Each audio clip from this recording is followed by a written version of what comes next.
Good afternoon, everyone. And as you know, my name is Ezra, and I'm speaking here from London. And my guest today is Mier Ezra, who's speaking from South Africa. I know there's a time difference. I generally asked that, and I didn't ask him. Mier, what time is it in South Africa at the moment? 4:10. So we're about 2 hours. I'm ahead of you, I think. Right. So yes, I can say good afternoon. Exactly. Sometimes I'm saying good afternoon and other people are saying good morning because it's 8 o'clock in the morning or it's 9 o'clock in the morning. So Mier is speaking from South Africa. He's 2 hours ahead of London time. And he wants to be known first as a businessman. But when I looked at his resume and talking to him before this program, yes, and what he says I can understand, but he does so much other work as well that's so important. And I'm Mier, you have to talk about that. So, but without much ado, as you know, my guests about their journey, how they started, in their childhood, what they went through, their pains, what drove them to be the person they are today. And it's about their spiritual journey, because we are spiritual beings with a physical body having a human experience. And it's about our connection, our guidance that's got us to where we are today. So without much ado, I'm going to hand you over to Mier Ezra in South Africa. Okay, thank you. Thank you very much. And thank you for listening, whoever is listening. Let me tell you a little bit about me. I was born in a very, very small town in Israel, right on the border with Lebanon. So for years and years and years, every night we've been bombarded with missiles, 60, 70, 80 missiles every day. And at that time, there was no shelters. So people die, and you can see all kinds of things. And I realized at that time that different people react differently to the same situation. I was observing and I was looking very bad situations, but different people reacted totally different, like day and night. Mm-hmm. And at that moment, I had this realization that what happened has nothing to do with what actually happening. It is your viewpoint that define what actually happened. Okay. So you take a situation where you have a bomb, you have a missile that fell, I don't know, 50 meters away from you, and some people got hurt, etc. Some people go total berserk crazy, some people running away, some people just freeze, and some people look at that and say, okay, good, what is the most pro-survival thing to do? And they're improving the situation. So it's your viewpoint that define how bad something is. Later on, I was in the Israeli army and I saw that you go into a fight, and if someone shoot at you, you get hurt only if you decided that you're going to be afraid. And otherwise, you can walk into bullets, nothing will happen to you. And it sounds almost mystic or not logical, but from 6 years and many situations, I can tell you the only people that got hurt are the people that were afraid.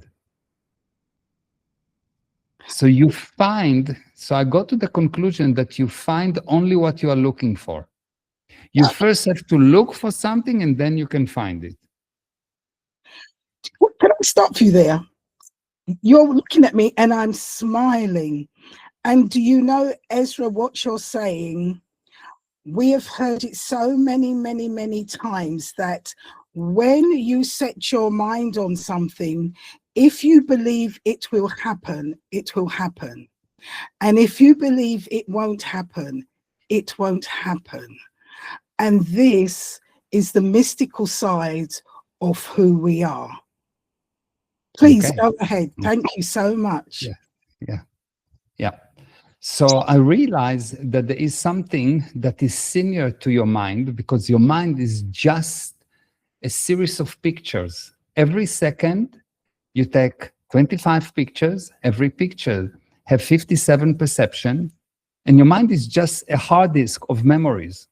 So you don't actually set your mind, because the mind is already set. It's just a recording of what's happening. It's like your database. It has many, many, many pictures. Yeah. And what actually happened, you have you, the spirit, that look at the mind and make decisions on how to solve things. So you look at something in the environment, then you compare it to what you have in your mind. Based on this comparison, you make a decision, and the decision is totally up to you. You can create something out of nothing. Yes. And can I explain it? Because if you look at any physical thing, it used to be an idea. Idea is not physical. Any physical thing used to be an idea, which means you look at the situation and it's based on your spiritual condition, on your mental condition. Your mental condition will define what you can do with the exact same situation, exact same things. So the one person will be MacGyver. I don't know if you know MacGyver. It's my generation. So Yes. the one person will be MacGyver, and another person will be totally useless. It's a perception, isn't it? It's how we perceive things and how we hold that perception. It's not the perception. Perception is something that happened physically, and you put it in your mind, in the hard disk. It is how do you decide what can you create? The word create is to take something out of nothing. Yes. So how much value, the more you give value to your perception, the more useless you are. Okay. The more you give value to your perception, because the perception is the limitation that you agree to. Yeah, this is why I say, depending on how you perceive something, if you perceive it in this, that's what you're going to work on. And if that perception is left when it should be right, but it's going to work on the left when it should be right. So it's how you perceive that thing. So it's changing your perception, like the man in the war. How then they say, well, how can I change this and be better protected? So they've changed how they view something. Okay. Yes. So perception, if we look at perception, there is a massive agreement about the physical universe. So everyone knows that a wall is a wall and a door is a door. Yes. So when you perceive something, you're just part of the agreement. So it's not an issue of perception, because when you perceive something, you're already an effect, you're not cause. Yes. I look at the wall, the light hits the wall and it hits my eyes, and it makes me into effect. It's registering something in the mind. Yes. It's not the perception. It is how can you make those things that you have perceived into nothing and you into something. So the physical universe tries to make you an effect. It tells you, look, there's a wall, you cannot go through it. And the more powerful you are, the more you will know that the wall is just something and that you don't have to obey. You can drill the hole, blow the hole, or just consider that there is no hole. Okay, let me stop you there, because I know everybody's listening and I'm listening, and this is good. So what you're saying is, here we are, we perceive the wall, and because our mind says a wall is solid and it hits us, it stops us. But we must now take our perception of that wall and say, that wall is not solid, that wall is nothing. I can walk through it, it can never stop me. It's absolutely nothing. Let's go beyond. Yeah.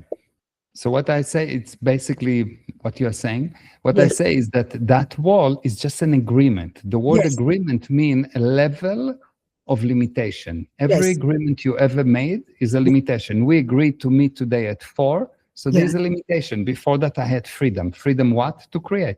Yes. So the wall is an agreed upon limitation, but I don't have to continue to agree. Yes. I can create something. I can bring something out of nothing, which means the wall is not there if I don't insist that it is there. You can change how you view that wall. you can It's change. not that I change. It's not, you don't change how you view the world. You can recreate. Okay. You can recreate, because if I change how I view it, I'm already in effect, because I view it and I can limit only to change it. So I can maybe break it. Okay. I can I'm talking about actually creating something out of nothing. The word spirit means this nothing that can bring about something. Something, yes. So the nothingness that can bring about somethingness. So if you really get the concept that everything started from nothing, everything started from an idea. It's nothing. An idea you cannot touch, you cannot measure. It's not a physical thing. So let me stop you there, because you're getting me to look at something, and I'm understanding actually. You see the wall, but then you realize it doesn't exist. Simple as that. Say it's there. That's you correct. See the You wall, say it's there. but then you say it doesn't exist. Yeah, it's an agreement. It's gone. Yeah, existence means yes, something that I put on automatic. Yes. The moment that I go out of this automatic change, what will happen? It will allow me to create. And you will see that people come and say, well, it's 100% we cannot fly. 100,000 years ago, or 100 years, or 500 years ago, it was 100% we cannot fly. It's 100%. For sure we cannot talk and see each other in a distance. It's nonsense. It's like impossible. Yes? So that was the agreement. But on a gradient scale, someone came one day and said, why we should not fly? Of course we can. Someone had the idea. He couldn't fly, but he had the idea. Of course we can. Yes. And the moment that he had the idea, it will come about. So the physical universe is totally bendable. Totally. So, sorry for interrupting. So what you're actually saying is that the moment it's like the wall. I need to get over there, but there's a wall there. But then I said, no, there's no wall. I need to get over there. So now I start to plot in how I get over there, because I don't see the wall. And it's like, we say we can't fly. Oh, it's impossible. But somebody says, yes, we can. Then they start to plot the way of how it can be done, and start to look, or start to draw the energy or the knowledge from wherever, so that we can create that. No, you don't draw energy, and you don't draw knowledge. You don't. The spirit is the one that knows, and you create the energy. You, the spirit, create the energy. Thank you. If you think that spirituality has anything to do with energy, you'll see that people that say, oh, I'm doing an energy work, they're doing a physical thing work. You cannot be spiritual and work with energy. You create energy. Energy, the word energy, like if I ask an average person, what's the difference between energy, power, force, potential? If you cannot define the differences, you're just saying a word, like I will say chakachuka. Energy is actually the release of potential. When you take potential is condensed energy sitting somewhere. When you start to release potential, what goes out is energy. So energy is a physical thing. It's not spiritual. It's not even remotely spiritual, because the spirit is a nothingness. In order to create any kind of somethingness, you need a different in potential. You need plus and minus. You need big and small. You need water that go from high to low.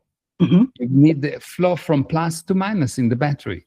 You cannot actually, if you really understand the physical universe, it will be very clear that in order to bring about anything, you need to get rid of the dependence on the physical universe. And to get rid of the dependence on the physical universe, you can do only in one way, not by saying that there is no wall, not by saying something, because saying something, say for 5 years, there's no wall, and I promise you the wall will be there.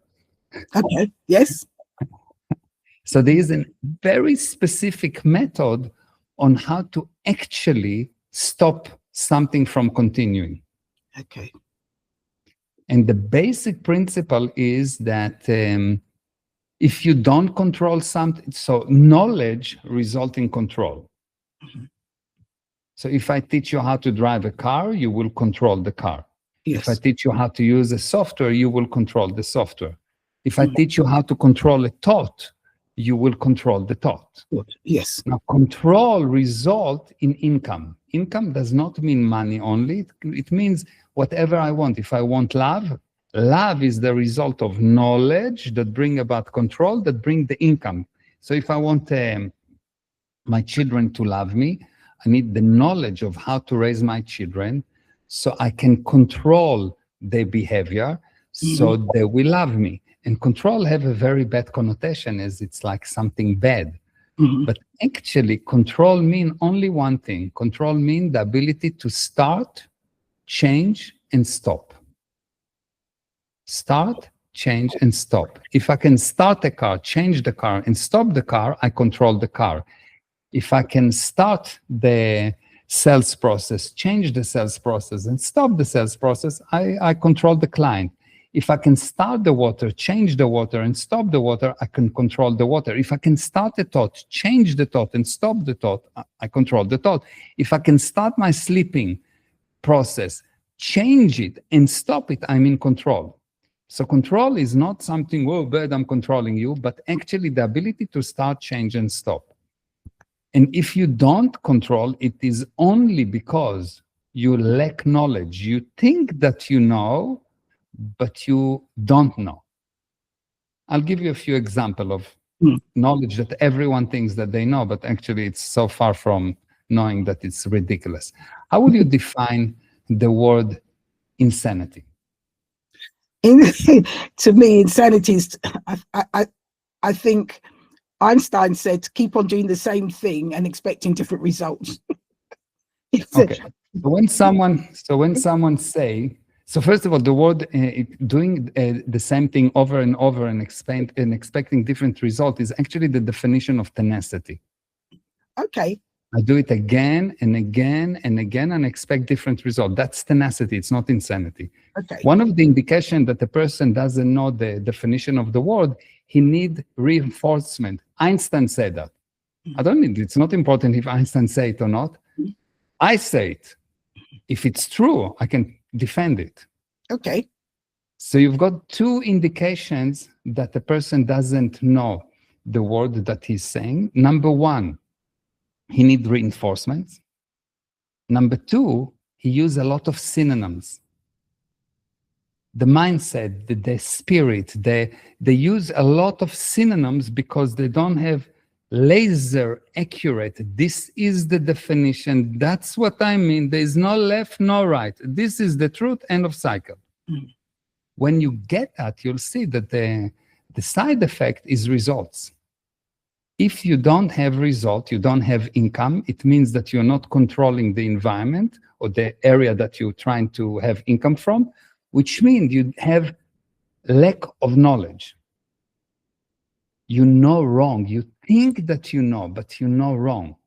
But it's very, very difficult to spot it because you are sure that you know what's the definition of the word insanity. Insanity, by the way, the definition is attention stuck in the past. Okay. So you look backward and you aim forward. Cuckoo. You think about something happened to you when you were 5 years old and you're still stuck in it. More or less at the age of 5 years and 2 seconds, you should get rid of it. Okay, it's finished. It's fine. It's done. There was a bomb. Now, instead of crying for another 27,000 years that someone shot a bomb at you, why don't you start to progress? The more you stuck on what happened to you, the worse you are. Yes. You talk to people and every conversation starts, oh, my cousin raped me when I was 4 years old. Very bad, I agree. I think this cousin should be shot and maybe, I don't know, tortured.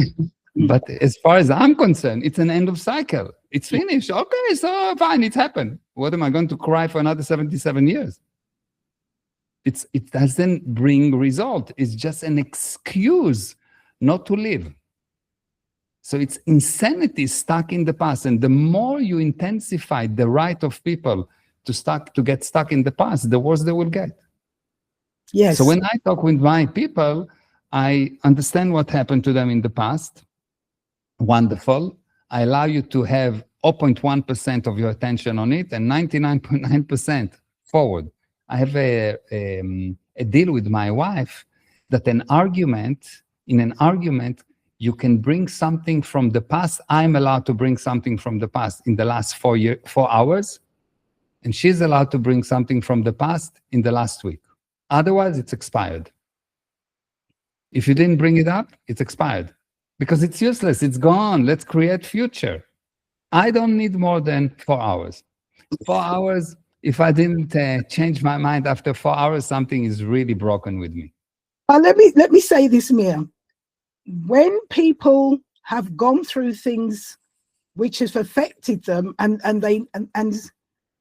these things from the past have affected them, and yes, it is a case of they need to let it go. They need to face it, realize it, let it go, so that they can create their future.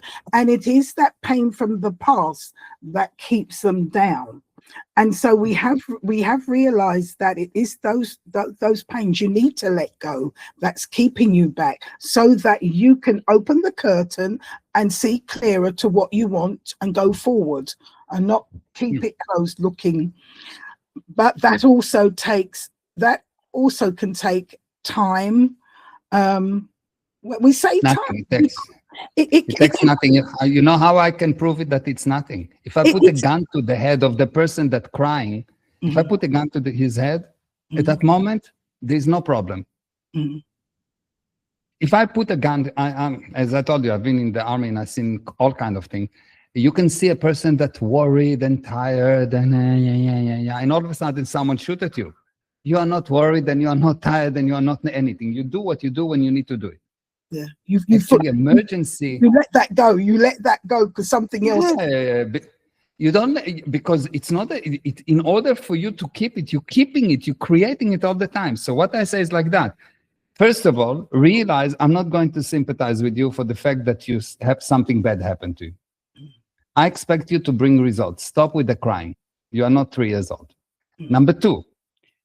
You want to handle it, not a problem. We have the time for that. We'll sit and we'll handle it. But there's a specific time for it. You sit with someone that can help you and handle it, but not the whole year. You sit now and waiting for someone, or for another 20 years, you sit and cry because no one will come to help you because it's so real to you. Every time you say that it's bad, if I say you did something to me, I give you the key for my life. Because until you did not decide that, okay, fine, I was wrong, I'm useless. But if I say, no one can do anything to me, you can do something to my body, to me, nothing. And even to my body, I can get a new one, nothing, it's not a problem. They give it for free. You don't even have to pay for it. Just die and come back. Exactly. So what's the crying? The crying has to stop. Because if you continue to cry, you will cry. And you'll get a lot of crying. You get what you put your attention on. So if you put your attention on the past and all the bad, you get more bad. And you, at the end, you will become bad. You will become bitter. You will become critical. You will become useless. Because it's twisted. It's encapsulated you. It's held you. Instead of you are what you're looking for. You find what you're looking for. So if I'm looking for what bad happened to me, I become bad. You did not see someone that says something happened to me and he's crying and crying and crying, and he's the nicest person in the universe. No, he's the useless person in the universe. And this universe is a very tough universe, and even the lions have a hard time. So if you want to live in this universe, you better stop crying. Yeah. It's not that I don't want to handle your problems. We'll handle them. But put 1% of your attention on the problem and 90% stop. And if no one will be, we need to help him because he had a bad experience. I don't care you had a bad experience. I care, can you bring results or not? Your bad experience will handle it, but 1% of the time. Come on, enough. It happened 20,000 years ago. And if it's happening to you every week, something is wrong with you as well. If you... because you keep on being in the same situation. Exactly. So enough with the crying and with the lying, because it's a lie. Yeah. You need to bring results. And once you get that, it will open the door for, okay, fine. So what do I need to learn? Because obviously you don't have a problem. You know, I said that learning is not a process of adding data. It's a process of removing lies. Why? Because the spirit knows. Yes. You're So so learning, when you realize something, you remove fake reality, you remove data, you don't add data. So a person that put his attention on, look what happened to me, look, I'm useless, I'm a victim. Oh, I'm so useless. Mier, you just before you said that, you said something. You said the spirit knows. It's not about adding data, it's about removing data. That I understand you 120%, because That's the good. spirit knows who it is. We have clouded it with so much crap, or something is clouded with so much crap, that we're living this kind of as like this. Yeah. Like it says like this. So it is about removing the crap and all the rubbish that we've somehow collected, because the spirit knows that it is this. Yeah. Spirit knows. Anything it can Yeah, create. the spirit knows, and the spirit knows, and when you know, you don't know something, you just know. You don't know yourself, you know. Yeah. Yes. Knowing is a total potential to bring something for no reason at all. Yes. And whenever you hear these people that tell you, well, you know, you need to love yourself, ask them, who is yourself? Who is going to love you? How can this, sorry, let me. Sorry. How can this love itself? No, because if I need to love myself, I need to create a synthetic me that loves me. You cannot love yourself. You can love other people. You can love your body. You can love your mind, but you cannot love you. You can love other people. And when you try to love yourself, you get into a catch-22 that you cannot get out of, because you cannot love yourself. It's like saying to someone, you know, there's this joke that God promised to man that he will have, that he will make a lot of beautiful women and he will put them in every corner of earth. And then he made earth round. So there's no corners, yes? You're going to lose. There is no way to win. You cannot love yourself. The only thing you can do is love other people. You can love your actions. You can love the results. You can love your body, but you cannot love you, because how can something love itself? You are the thing. So in order for me to love me, I need to be exterior to me and somehow love me. So, but how can I get out of me? So what you're saying is we are already love. What I'm saying, let's define the word love. What is love? Well, that's another thing. What is love? You can't define it. It can't hold it. There is nothing that you cannot define. There is nothing you cannot define. There is no one word in the dictionary that you cannot define. No, you can't. You can't define it. This is why I said, as we are spirit and spirit knows, we are that. Okay, so a word. I'll explain. A word is not the spirit. A word is the description of something. Okay, as a word is a physical thing. Yes. So if you cannot define the word, number one, every word in the English or any dictionary has an actual definition, very exact. Yes. Okay. So if you don't know the definition, it's just you need to know I don't know the definition. The word love a very, very, very exact definition. And how do you know if you have the correct definition for a word? The definition solves all the problems related to this word. I'll give you an example. What is fear? Most of the people say that fear is false evidence appearing real. Yes. That's what most people say, because they parrot something they hear, but they don't understand. Number one, how an evidence can be false? And number two, how does it solve any problem? How an evidence, this is an evidence. Evidence by definition is something that can prove to be true. So evidence cannot be false by definition in the dictionary. So what is actually fear? Fear is the manifestation, is what happens when a person is unwilling to communicate. Everything you're afraid of is what you're unwilling to communicate with. So if you have a big bill, a credit card bill, and you don't communicate it with them, and so it's fearful for you. If I do, wow, you go away, you close your eyes because you're unwilling to communicate with this too much motion. So anything that you're unwilling to communicate bring about fear. Actually, if you look at superstition created a lot of fear for mankind, and the science was created with the purpose of removing superstition. So what science say is, of course we can look, of course we can communicate. And that's how superstition went out of the world, or partially went out of the world. Mm-hmm.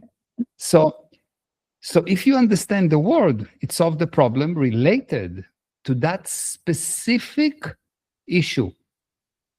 So the word love is only the urge to share the same space for no reason at all. I'll explain. Say that again. That is what I'm saying. Please say that again. Yes. The word love, my definition of the word love, is the urge to share the same space for no reason at all. You have a mother, and she have a baby in her tummy, and she shared the same space with the baby, and she loves him before he was born, before he hardly become a fetus, and she's already in love beyond love. And then he gets born, and he goes away. He get away from her, and she get depression of after the birth, because now she lost something. There is a little bit less love. And as he grow, he become different from her, which means in different space. And the bigger the space, the more argument there are, the less the love is continuous. And you will see that you meet someone, and at the beginning, you agree and you agree and you agree, and you want, and you share the same space. You kiss them and you have sex in an effort to share the same space. But then when there is disagreements, the space grows and the love goes down, and you don't believe that you wanted to be with that man for a second. So love is the urge to share the same space for no reason at all. And when there is a reason, it's not love, it's a business deal. You don't love your child because you want something from them. Love is the only thing that you do that is not because you want something. Unconditional. That's correct, because you just want to share the same space for no reason at all. It's unconditional. Yes, but it's not unconditional. It's no reason. How do I know that it is conditional? Because over time, you introduce condition to the love. Oh, you don't talk nicely to me, so I don't love you anymore. I want a divorce. Because there's a condition. You didn't talk nice. You created the condition. Exactly. So that's why I say for no reason at all. Doesn't matter. Doesn't matter what that person does or say, you still love them. That's correct. And it solved the problem of love, because why love breaks? Love breaks because there is a dirt between the two people which put you away. So if this is me and this is you, we are connected, we are together. The more there is something that separates us, the less love there will be there. And the separation can be physical, just distance, and it can be something that you do that you don't want them to know, with like committing sins. It can be misunderstandings, like you don't understand the words. And so the misunderstood words bring about separation. And if you don't understand, if you don't insist on understanding every single word, you will never be able to have knowledge, because knowledge is just the sum of all the words and symbols that you have the correct definition for. And that's why the Bible started with, at the beginning, there was the Word. And the Word was with God, and the Word is God. Yes. So even if you are not religious, it's not important. It's not by mistake that it started like that.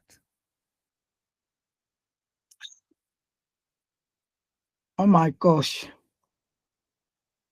Mier, Mm-hmm. we have to keep this connection going because Okay. Yes. I'm learning so much. Oh my gosh. Mm-hmm. Just repeat what you said about in the beginning with the word. Just repeat that again for me, please. Because Yes. I think it So will the Bible starts, it has a phrase that says, at the beginning, the Yes. beginning was the beginning was the Word, and the Word was with God, and the Word is God. Yes. So everything, because look, I communicate with you, I tell you word and another word and another word and another word, and assuming that you understood all the words, Yes. you will have an agreement with me. And if not, you will have no love. But when you talk to me, and at the beginning you didn't really understood all the words I use, so you had, and now you said, no, I want to keep the connection with you. Mhm. The moment that you have this understanding, there is urge to share the same space. I want to keep the connection with you. Yes. So if you really understand the building block of something, you can fix it. You can create it. Yes. So the problem of people is that they're trying to solve the wrong problem. They're trying to solve the past, and that's not the problem. Problem. Drop the past. Let's understand what we're saying right now. And Let's what we want, and what we want right now. No, what we want is not, because what you want is, again, you becoming an effect of your desires. Yes. You don't, it's not what you want, is what the majority need as a result. How can I help? Yes. So how can I help? This is the target. And if I know that this is the target, this is how I can help to the most number of people or things. Yes. If I understand it's got nothing to do with what I want. What I want is to lay down. Most people just want to lay down and watch Netflix. This is what they want. No, nothing to do with what they want. They want to sleep half of their life. Nothing to do with what they want. What is the thing that I need to bring about that will help the most amount of people? And if I understand that, then I need to figure out what I need to do in order to achieve that. And then once I know what I need to do, I need to make myself fall in love with this, Yes. regardless of what it is. Because if it is what I want, I will be useless. I don't do what I can. I do what's needed. Useless people do what they can, and they can do less and less and less and less. They don't go to the gym, and they eat what they want, and they sleep as much as they want, and they consume entertainment from here to eternity, and they cry a lot because they want to look at the past. No. You do what's needed, not what you want. Useless people do what they want. So they have something hidden from them that they call what they want, and now they're slave to what they want. I need to eat, so I'm eating. I need to watch Netflix, so I'm watching. I want to sleep. Or I want not to go to the gym. No, not what you want. No. What is needed to bring the expected results. This is the difference between the useless, the crying babies, and people that actually help this society, this mankind, to achieve greater heights. Yes. Mier, I love you. Thank you. I love you too. Thank you. Let me stop there for a minute. You have said you have said such jewels and such things that are so relevant. But I want you to stop there. And you started that you were born in Lebanon. Tell me what happened in your early days to bring you to this realization, because everybody's born, situations happen to bring about the way we see and what we're doing. What happened to you in your early time to bring you about to how you are now? I had an option. I looked at my life that had all kind of physical situation, and I realized when I was maybe 1 year, 1.5 years old, that I clearly remember that I look and I say, this thing, I can either have this thing, these problems all my life, or I can do something about it, or I can change it. You can remember back when you're 1 year old. Clearly. Continue, please. So I looked and I made this decision. And from that moment on, everyone knew that nothing fazed me. I never been worried for a second in my life. Never. And I went through a lot of things. I'm talking to you from financials, ups and downs and gains and situations. I was on a flight one day, and we were going from Cape Town through Madrid to Canada. And so we had a stopover in Madrid. On the way down to Madrid, when we started to descend, one of the engines exploded. Like there was fire in the engine. Of course, everyone, oxygen, etc., and everyone is going crazy. I took the phone, I called my son, and I tried to call my wife. She didn't answer. She was sleeping. She was in South Africa. It was night. So I called my son. He was in the US. And I told him, so we're going down and we might crash. So this is what I need you to do. And he said, well, what do you mean we might crash? So we might crash. It's okay. Don't worry. I need you to do this, and that. Write it down. And I need to help people here. And I helped people that were really, so write it down quickly. And while all of this thing was going on and people was hurt because there was a big drop, I just, nothing, it's not a problem. It's not a problem. Why? Because I know that I'm not my body. I don't just say it because I parrot something that someone told me. I know I'm not my body. I know that nothing can happen to me, the spirit. So why will I be worried?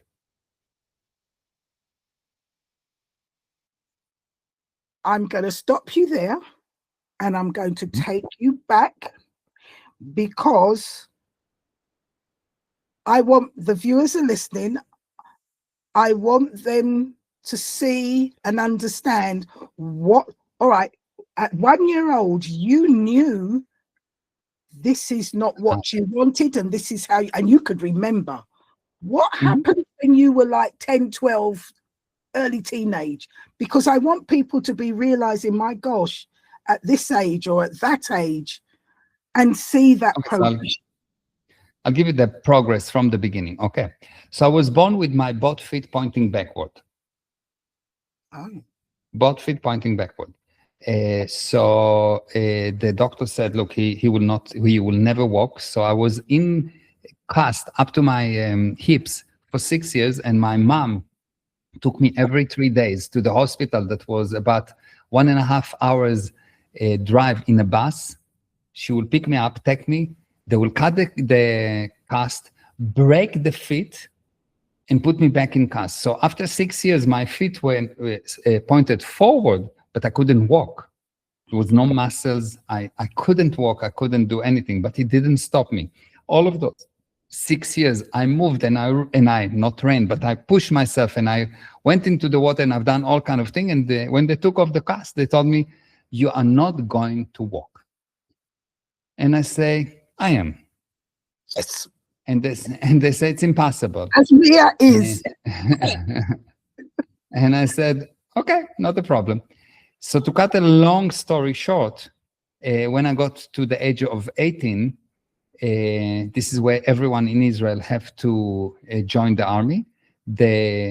And you can select where you want to go, if you want to go to a special unit. And I selected the most, one of the most elite unit in the Israeli army. I became a diver.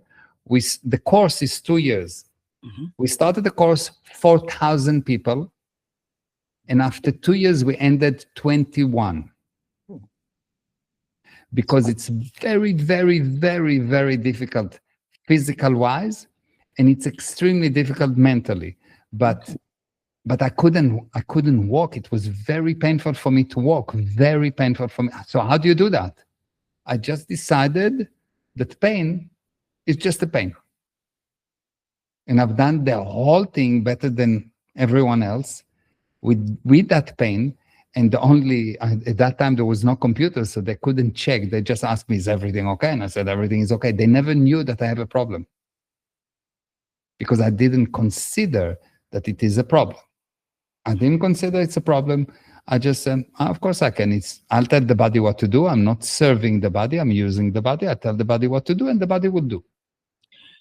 But when you were walking, were you feeling pain? Of course, but It didn't bother me. Because it's like, when I walk in, do I feel the air? Yeah. Do I feel the air? I feel the air, yes. Do I feel the heat? Now, it's up to me to decide if heat is a problem for me or not. You'll see that one person will go next to a person that smokes cigarettes, and he will die. Oh, it's impossible, blah, blah, blah, blah, in a big show. And another person, it's not a problem. One person die at 37 degrees, and he said, oh, it's too much. And another person at 42, mean nothing. So for me, the pain is just another thing like air or heat or cold or anything. It's just another sensation that I can decide if it's bothering me or not. Okay. So this is from the physical stuff. But on the other side, when I was very young, when I was 3 years old, I realized that I just know. And I'll tell you how. I was 3 years old, the radio stopped working at home. I opened the back of the radio, and this is a story that my family said maybe 50,000 times. They always like to say that. So I opened the back of the radio, and I looked, and I'm with the cast, and I'm like pushing myself. I opened the back of the radio because it doesn't work. Saturday morning, everyone's sleeping. Take out one of the vacuum tubes, crawl to my dad, wake him up and tell him, Dad, I need you to buy this vacuum tube. He looked at me and he said, how do you know that this is what's wrong? And I said, how do you know your name? What do you mean? When you know, you know. You don't ask, how do you know? I know. Everyone said this story 50,000 times. So my dad said, what are you talking about? I said, just go and buy it. He said, but it's Saturday. I said, not a problem. Sunday. You'll go and buy it on Sunday. He bought it, he put it in, and of course, it worked. And since this moment, I knew electronics. And when I say I knew electronics, I started to fix radios, I started to fix tapes, later on TVs. And when I was 13 years old, without learning one day electronics from any book or anything like that, there was no internet, of course, I started to teach adults electronics when I was 13 years old, and I was making much more money than my parents because I was building amplifiers, I was doing all kinds of things. So why? And you started this when you were 3 years old with that? 3 years old, yes. Because the spirit knows. It's like someone that can play piano at the age of 0. How come? How come they play piano at the age of 3? From where? Or someone that can speak a different language. I know someone in Israel is a Druze. He lives in a very, very, I know him not personally, I just know him because it was on TV in Israel. But you can look on YouTube, a Druze that can speak English. A child, Drew's a baby that can speak English. So this guy was born in a small village in Israel. They speak only Arabic. Only. There is no English, not on TV, nothing. Only Arabic and Hebrew. And this guy, when he was about 1.5 years old, started to talk, but he started to talk English in perfect English. I'm like perfect English with UK accent. And people started like, his parents don't understand him. He understands the Arabic, but he cannot speak Arabic. He understands what they say, more or less, one word here, one, like a baby, but English, perfect. So this thing was such a phenomena that they had a whole investigative show on him in Israel, like 2 shows of each one of about an hour. How can it be? And the only conclusion that all the skeptics come to is that he lived before, and what he says is true, because he said, no, I remember I lived in the UK, and he says, that's how we know English. He says, of course I know. So there is proof that we do live many lives. Of course. That's another proof, yes. Yes. But the best proof is for you to realize, for you to remember your own life, past life, and go and check. That's what I do with people. I get them to recall their past life and go and check, and they realize that they're doing in this life what they did, purposes that has been defined for them 20 lives ago, never mind 1 life ago. And by working with them, because there is a man called Dr. Brian Weiss, which I've read his books, brilliant. And he also shows that things that happen to us in this life are things that happen to us, not just previous life, many lives before, and it can affect us. And they're the things we need to change. We need to face it, change it, so that we can get on and do what we need to do. Yeah, and almost correct. We don't need to face it. We need to delete it. We need to make it stop. We need to get our attention away from the past. Yes. Because the past is not a past if it did not pass. The past is not a past if it did not pass. If we're still carrying the past, it's the present. It's not, exactly, it's not the past. It's not the past, it's the present. In order for it to be the past, we have to let it go. Yeah, it's not that we have to let it go. There's something else we need to do it. It seems, no, because if you cut it, it's still there. Okay. There's something else, but that's for probably a different interview. Yes, you've got to come back, because this is very interesting. And I'm going to say, we're going to have to cut because it's been an hour, and you've got to come back. Mier, you've got to come back. How can people contact you if they want to ask you or connect with you or needs help from you? Please, how can we? Instagram, Facebook, but best is Instagram. My name on Instagram is Mier Ezra Official. So it's MEIREZRA Official. So Mier Ezra Official. DM me. I always answer. It's me that answer. I don't have someone that handle my Instagram and so on. I answer my own communications, and I always answer within 24 hours to maximum 48 hours if I'm flying or something. Okay, so it's Mier Ezra Official. Yeah. .com? No, just Mier Ezra Official. It's on this is Instagram. Yeah. You can go to my website, which is gprosperity.com, and you can find a ton of free material. You can learn a lot. Okay, could you repeat that, your website? Repeat it again, please. gprosperity.com. Okay. gprosperity.com.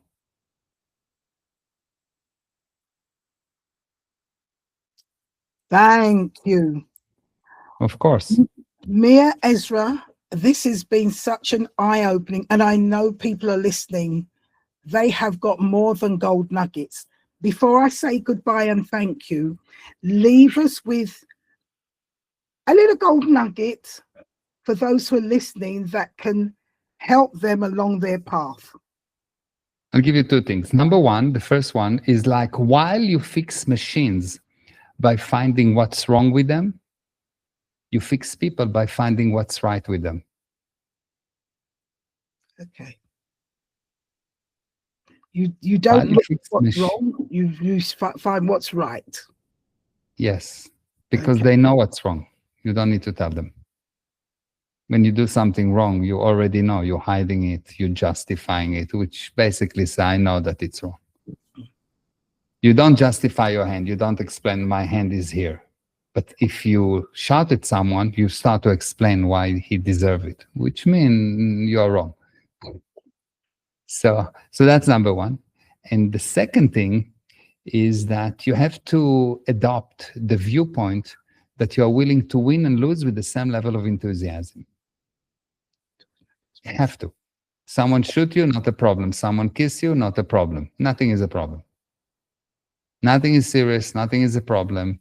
I'm willing to win and lose with the same level of enthusiasm. I'm playing the game, not to win and not to lose, but for the joy of the game. Thank you for the joy of the game. Yes. Mier, you are a gem. Thank you. You too. And to all my viewers who are listening to this, I know you've learned so much. It's tumbled a lot as well. It's made us think. It's made us re-look at things. It's made us sit back and really food for thought. And they are gems. And for me, I can resonate and understand now. And I'm going to keep in contact with him. So I'm looking forward. Bye for now. And Ezra in South Africa, thank you so much. Thank you. You need to come on again, and we need to have another discussion. Okay, to everybody, thank you. Bye. Thank you. Bye-bye. Bye-bye. Thank you. Bye-bye.